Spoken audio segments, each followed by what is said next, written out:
August 1973. A terrified teenager reports a fatal shooting just outside of Houston, Texas.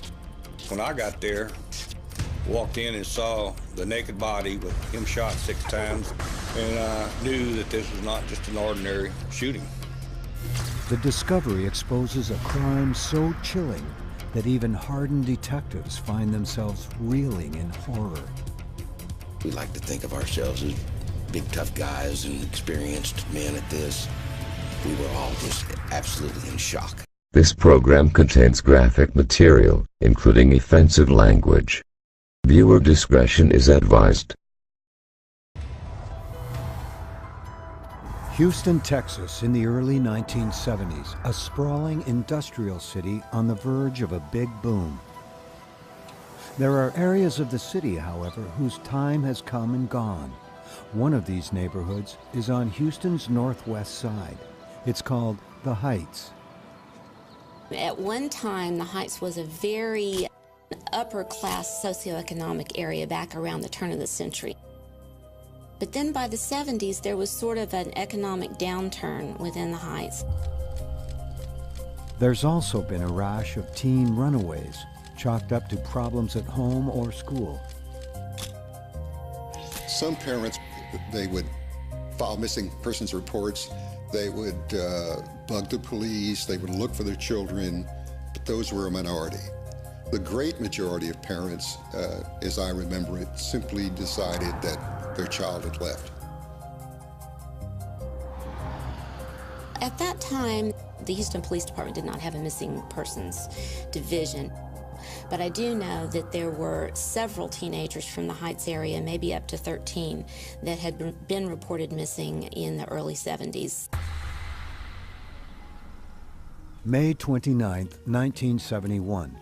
Dorothy Hillegeist says goodbye to her 13-year-old son David and his 16-year-old friend Molly Winkle as they head off to the neighborhood swimming pool. The boys are last seen getting into a van not far from the Hillegeist home. When they fail to return home, their families report their disappearance to the police.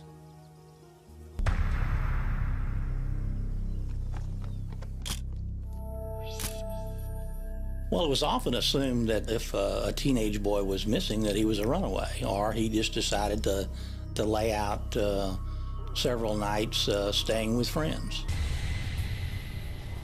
That couldn't be farther from the truth. Dorothy Hillegeist refuses to believe that her happy, outgoing son is a runaway. As the days pass, the family combs the Houston area, offers a $1,000 reward, and even seeks the advice of a psychic.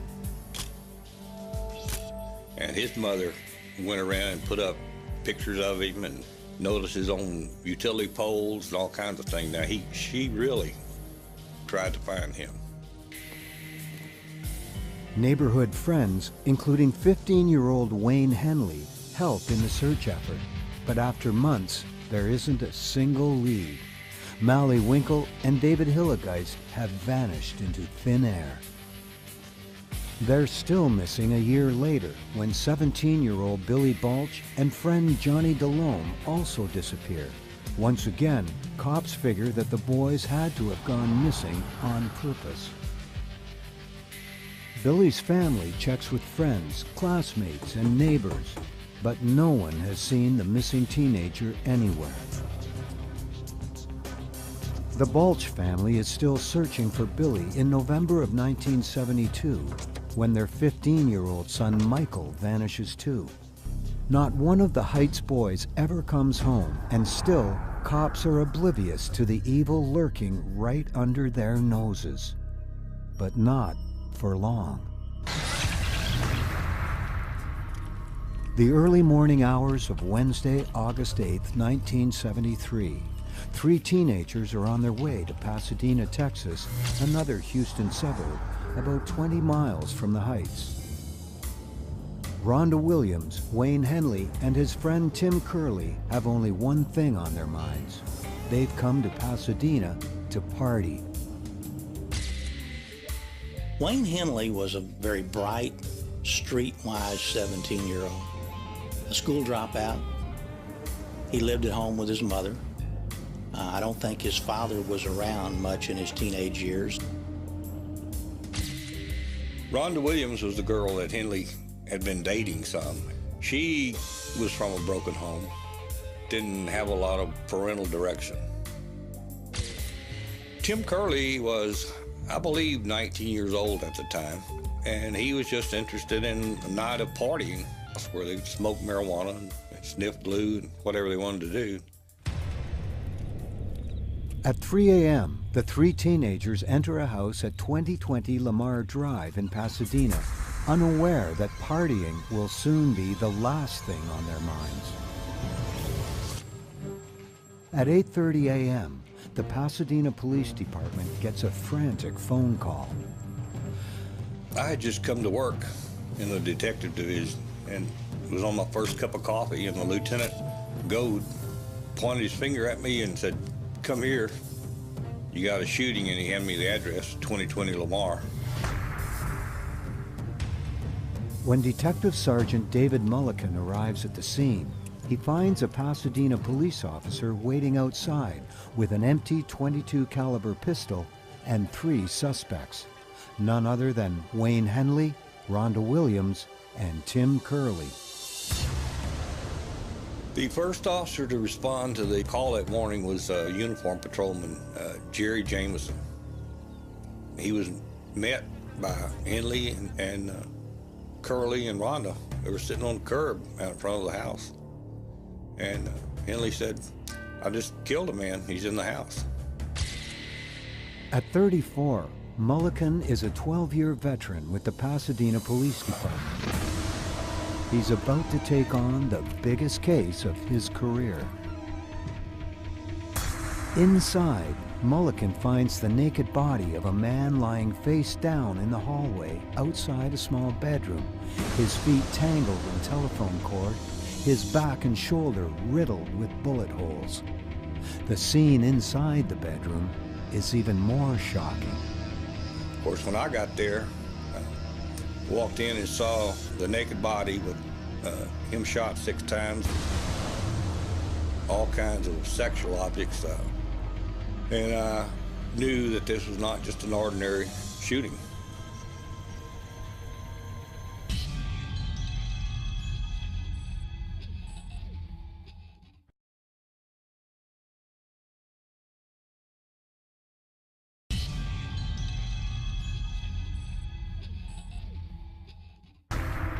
On the morning of August 8, 1973, investigators from the Pasadena, Texas Police Department are investigating a bizarre scene.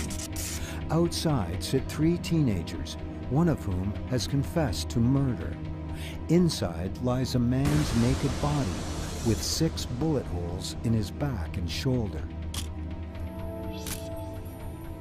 Walked in and saw the naked body with him shot 6 times, and looked in the room and saw the floor was covered with plastic sheet, and this, what we call a body board, was laying there with handcuffs attached to it, all kinds of sexual objects, and I knew that this was not just an ordinary shooting.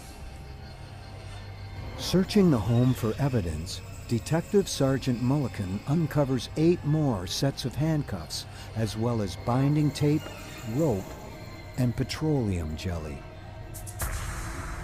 In the garage, Mulliken finds a van containing a wooden box that looks like a small casket.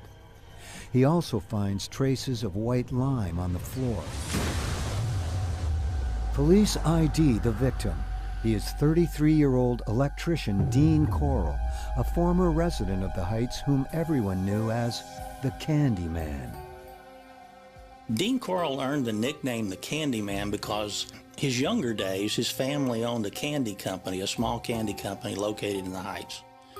And he often gave candy away to kids in the neighborhood. Well, most of the people that lived around him in the neighborhood, they said he was a nice guy.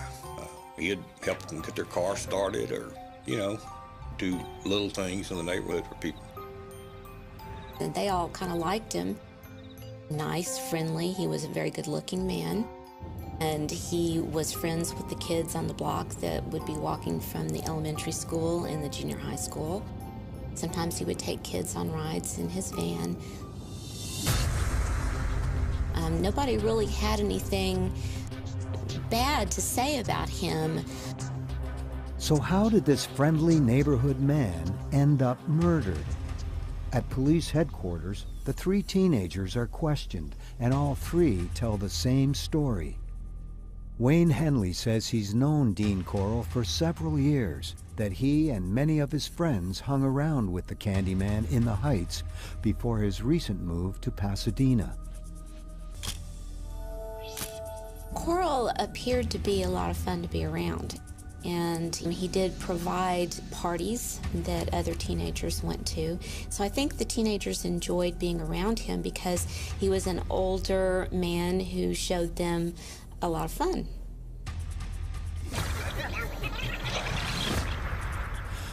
Corll had seemed a bit taken aback that Wayne had showed up with a girl. But they're able to smooth things over, and the party is soon underway.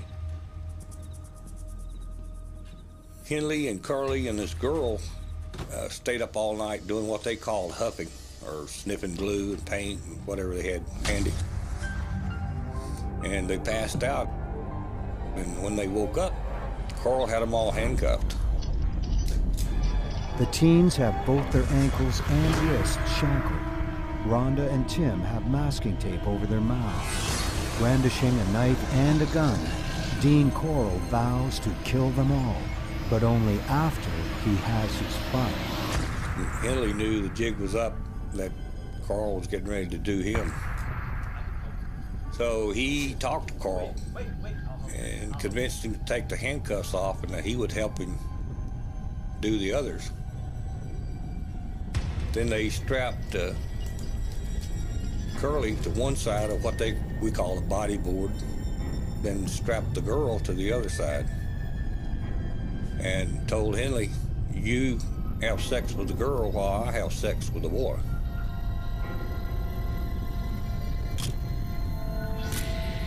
I don't have any doubt in my mind that Henley knew that if he didn't do something to Dean Corll right then, that he would kill those two. And when he got his hand on a gun is when he started firing and shot Dean Corll dead.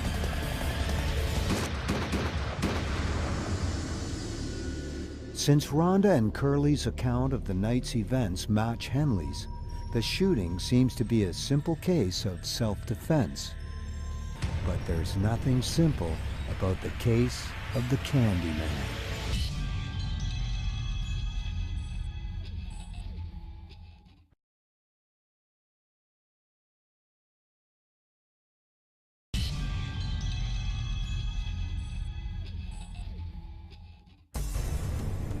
August 8, 1973. Homicide detectives in Pasadena, Texas, are investigating the shooting death of 33-year-old Dean Corll, an electrician with the Houston Light and Power Company. The confessed shooter is 17-year-old Wayne Henley, who says he killed Corll to save himself and two friends from being raped and murdered. Hard to believe the friendly face everyone knows as the Candyman could be such a monster. Dean Corll spent most of his early adulthood helping his mother with her confection business, making candy at night while earning a regular salary as an electrician during the day. Our investigation into Dean Corll's background indicated that, he was a loner, sort of a nomadic person. He did spend most of his time with teenagers. He moved every few months and had very few acquaintances outside of his employment with people his own age. Instead, he preferred the company of teenage boys, like Wayne Henley and another teenager, 18-year-old David Brooks. David Brooks was the typical teenager at the time. He lived in the Heights area, smart, streetwise, but a loner, and someone who spent a lot of time on the street. Dean Corll's parents both admit that their son was very depressed in the days leading up to his death and talked about being in some kind of trouble. Still, detectives are unprepared for what Wayne Henley reveals next. He started telling me that was one reason he had killed Corll, because he had a warehouse full of bodies. Back when Henley told me about this, what he called a warehouse, I was pretty skeptical at the time. But Wayne has names to back up his story, boys who have disappeared from the Heights: Marty Jones, Charles Cobble, and David Hillegeist. A call to Houston Homicide confirms that all 3 boys are missing. Jones and Cobble disappeared within the last 2 weeks. Hillegeist has been missing for more than 2 years. Henley thinks he knows where they are.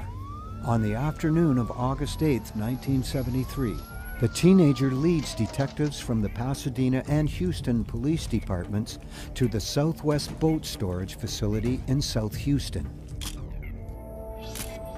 It was just a series of sheds made out of metal in which people stored boats or automobiles or all the junk they had assembled and didn't have any use for. Wayne Henley pointed out stall number 11 as the stall where he suspected some bodies were buried. And at that time, we didn't believe him. Even though there were some bizarre things found at the house, we didn't believe that there were multiple bodies buried in this boat shed. The boat shed, however, was locked. So I went to the manager's office and asked who, of course, it was rented to. And she informed me it was Dean Corll. When we opened the door, Henley turned white as a sheet. And when I was looking at him, I knew the boy was telling the truth. Inside, police find a dirt floor partially covered by carpet. There was a lot of junk and shovels, and there was an old stripped out car. And there were bicycles, shoes, jackets, and there were some sacks of lime. And there were a number of raised places in the ground that looked like they were freshly dug up.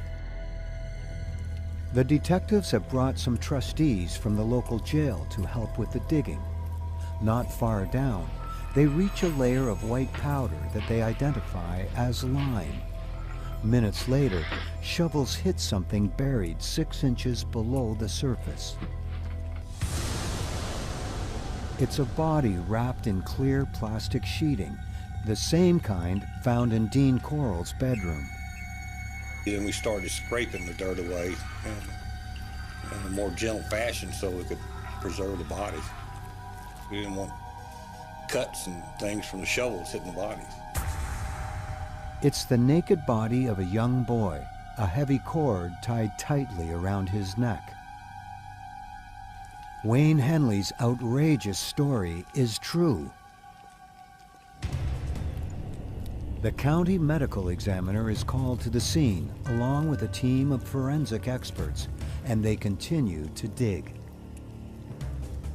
The owner of the storage facility tells police that Dean Corll has been renting the shed for almost 2 years.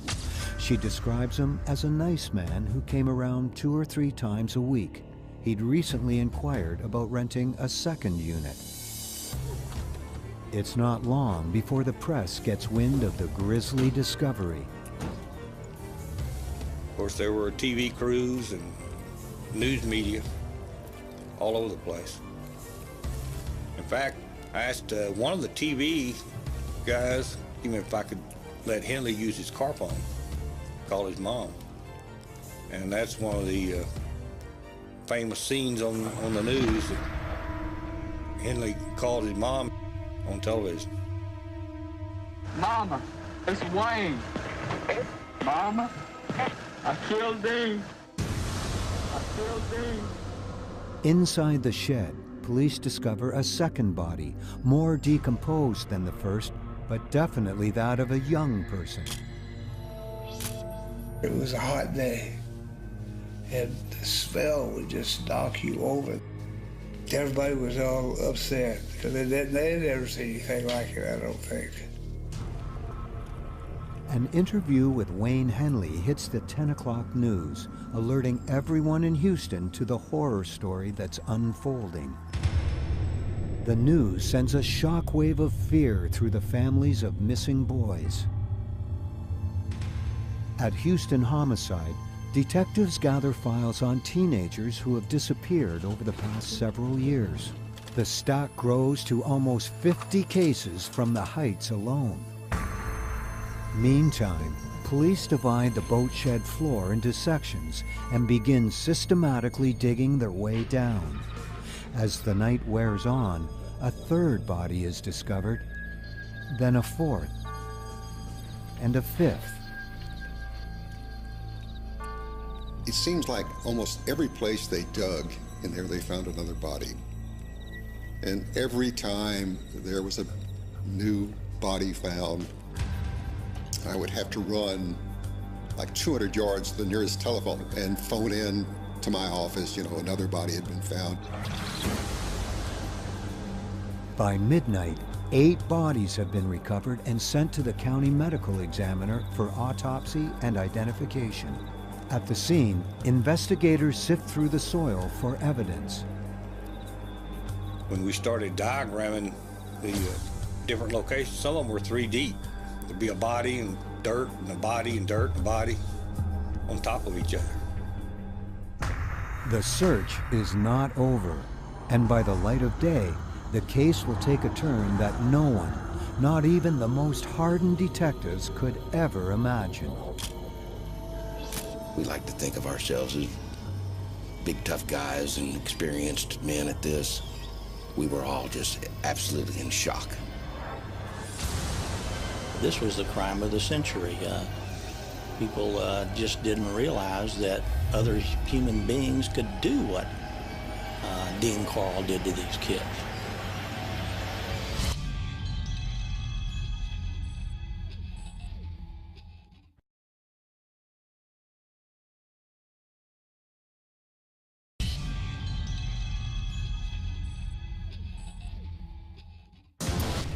Thursday, August 9th, 1973.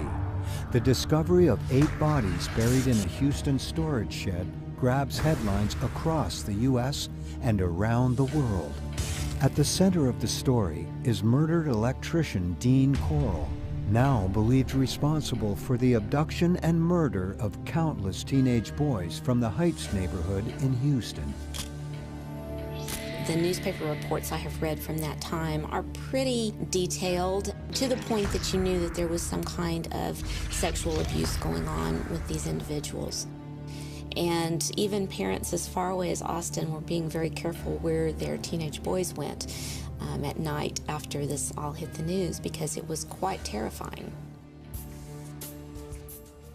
The hero of the hour is teenager Wayne Henley, who led police to Corll's graveyard after narrowly escaping the Candyman's wrath himself. There's no doubt about the fact that at the time Henley killed Corll, that under the law he was acting in self-defense and defense of third persons, that being Rhonda and Tim. Yet, with 8 bodies already uncovered and the search for more ongoing, Detective Sergeant David Mulliken finds it hard to believe Dean. This program contains graphic material, including offensive language.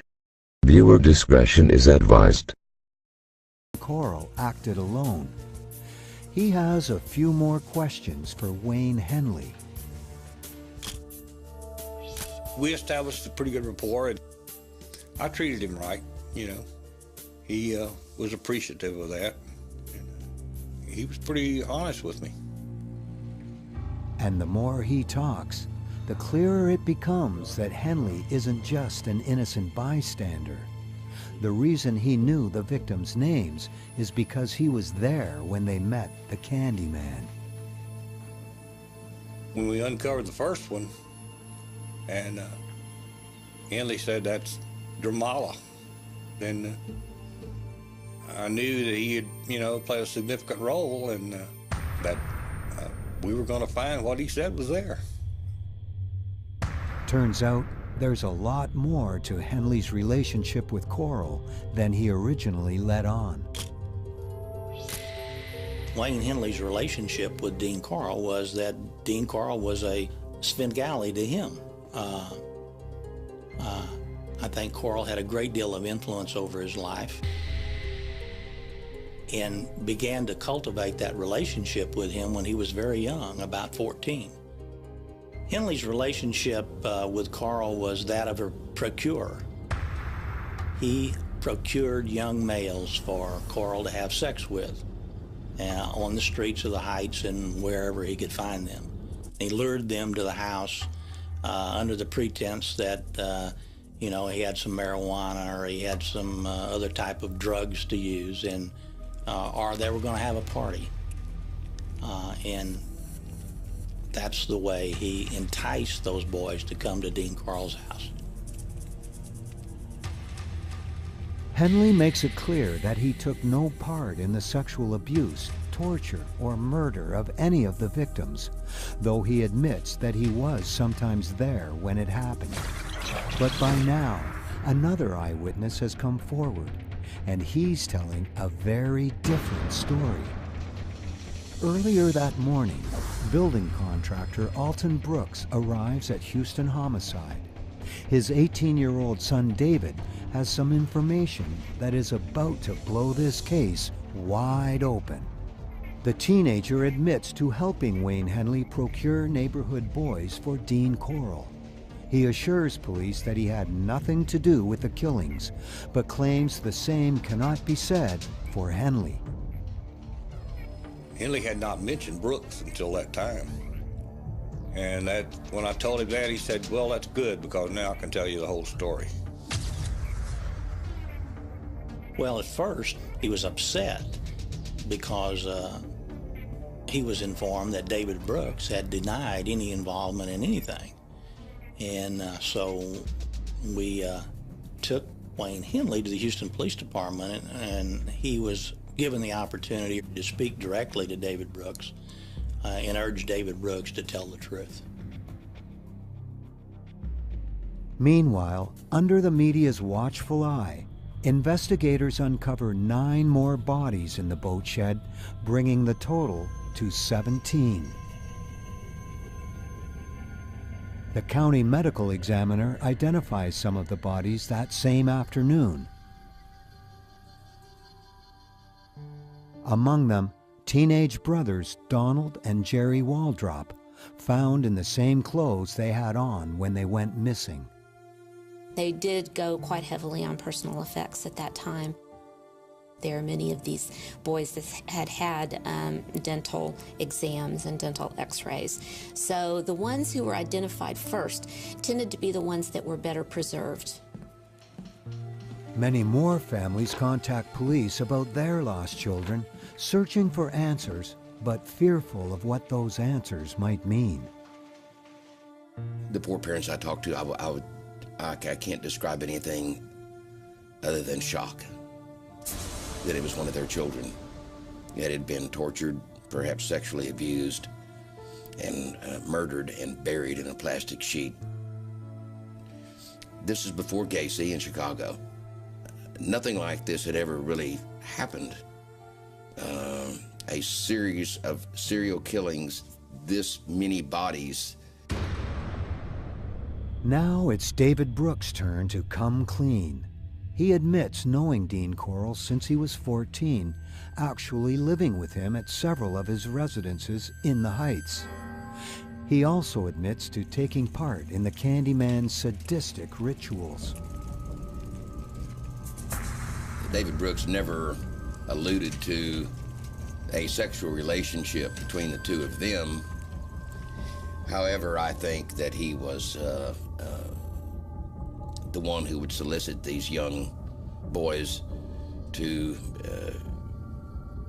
would befriend them to associate with Dean Corll, whose motive we well know was sex, torture, and eventually killing. It is David Brooks who first introduces Corll to Wayne Henley in late 1971. Henny may at one time have been a potential victim, but for some reason Corll liked him, and he agreed to engage in similar activity, procurement activity, with David Brooks, and so he was spared. Corll promised Henley $200 for every boy he would bring, and so it turned into a semi-business relationship. They used what they call a handcuff trick on a lot of them. Henley would put handcuffs on, and then he'd have a key in his back pocket, and he'd let himself out of the cuffs. Then they'd tell the kid, you know, you try this. Of course, he didn't have a key, so then they'd take him down. What would happen next, both boys explain, was like something out of a nightmare. He would lay down a sheet of plastic and put the board on top of it, and then he'd have his fun with his victims. And then after he'd kill them, they just wrap them up in that plastic. So nothing was ever got onto the carpet or anything. They wrapped them in plastic, put them in a body box, and take them to where they were going to bury them. David Brooks swears that he never killed anyone and even saved a boy named Billy Ridinger by persuading Corll to let him go. He does admit to being present during some of the murders and names some additional victims, including Billy Balch and Johnny DeLome. Once David Brooks started talking, he was almost like a machine. Dude, it was like monotone. There was no passion. It was just a recitation of events. It was very eerie. Now, Wayne Henley has more to tell and confesses to executing several of Corll's victims. In fact, he told about one of the murders, how he had committed it, took the gun and put it in the guy's mouth while he was sitting there tied up. And then he pulled the trigger. It was one of his classmates in the school. I was shocked at how many specific names both Henley and Brooks were able to remember, the order in which they were killed, and where they were buried. They didn't miss much. And still, there are more bodies to come. Wayne Henley accompanies detectives to a wooded area not far from Lake Sam Rayburn, 150 miles northeast of Houston.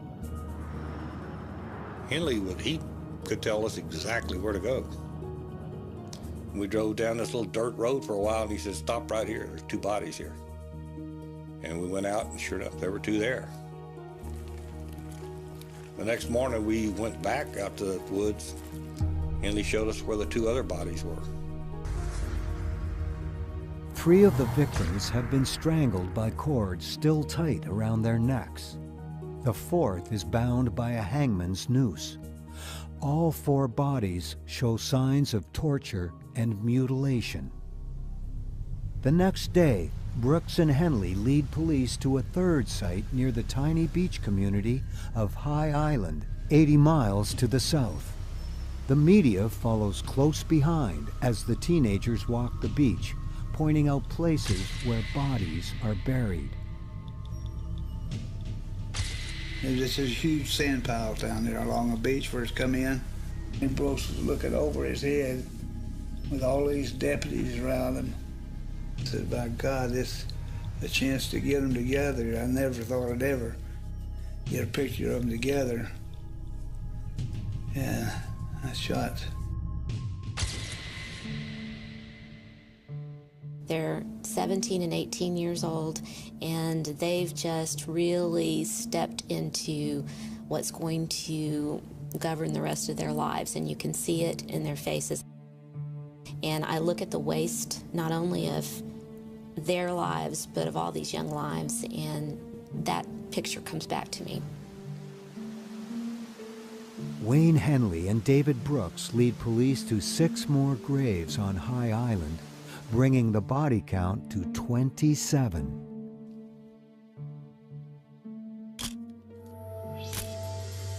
I wouldn't have been surprised if there were 1,000 bodies. I mean, the story was just that big, and who knows how long it had been going on. Only one man knows the answer to that question. And on that same Friday, while his victims' bodies are being lifted from the sand of High Island, Dean Corll, the Candyman, is laid to rest, taking his deep, dark secret to the grave.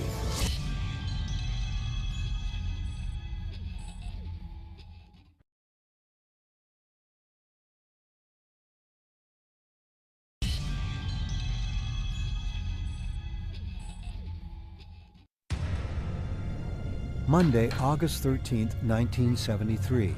In Houston, Texas, a grand jury convenes to hear witnesses in the murder case that has taken the county, the country, and the world by storm. The focus is on Wayne Henley and David Brooks, the young men who led police to the bodies of 27 teenagers brutally murdered over a 3-year period, and who admit to playing a role in the killings. The anguish and outrage are felt most deeply in the Heights, the Houston neighborhood where 18 of the victims lived and died. The community was very upset that something like that might not have been investigated well. We had 2 sets of brothers, which must have been very difficult for the families.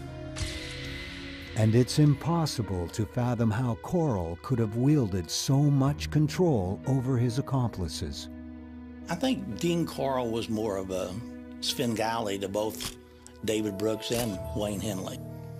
He had a great deal of influence over them. Both of them fairly smart, streetwise kids, but they were immature, very young, when they fell under the influence of Dean Corll. He was the real bad guy in this case. I don't think either one of them would have engaged in this type of activity on their own. I think some of their acts were done in fear of what might happen to them.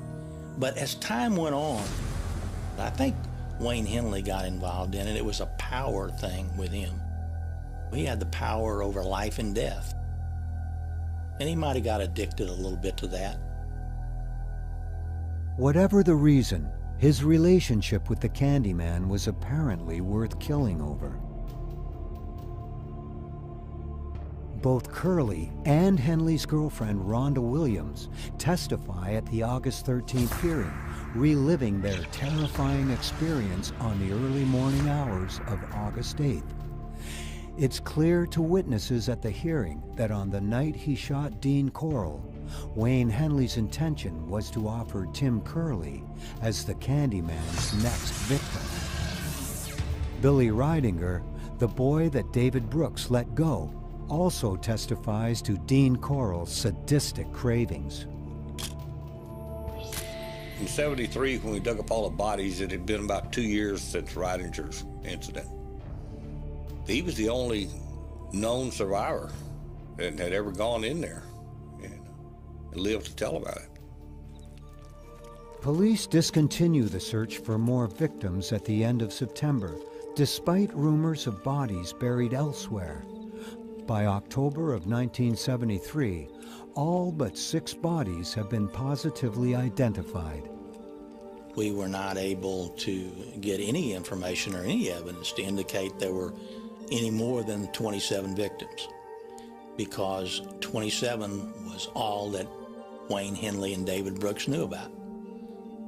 But it's quite possible, in fact, it may be probable, that there were others that they did not know about. In 1974, David Brooks pleads guilty to 1 count of murder in the death of teenager Billy Lawrence. Well, the evidence against Brooks was the fact that he gave a confession. That was number one.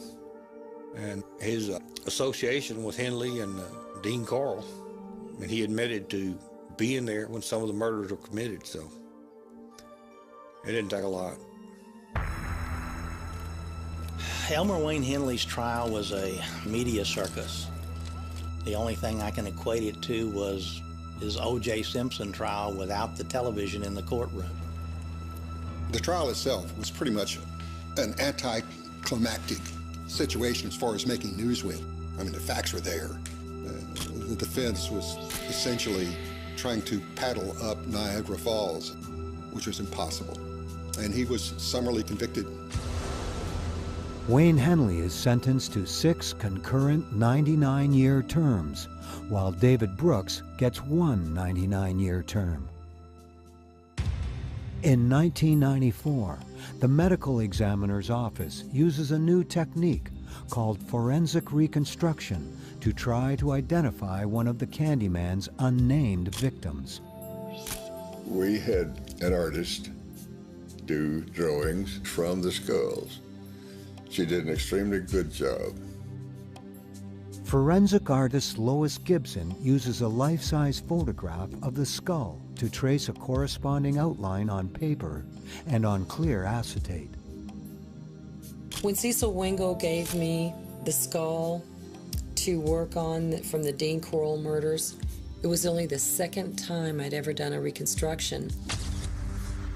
And when I did work on that skull, I could tell it was a young, attractive boy. It had his whole life ahead of him, and it is kind of sad.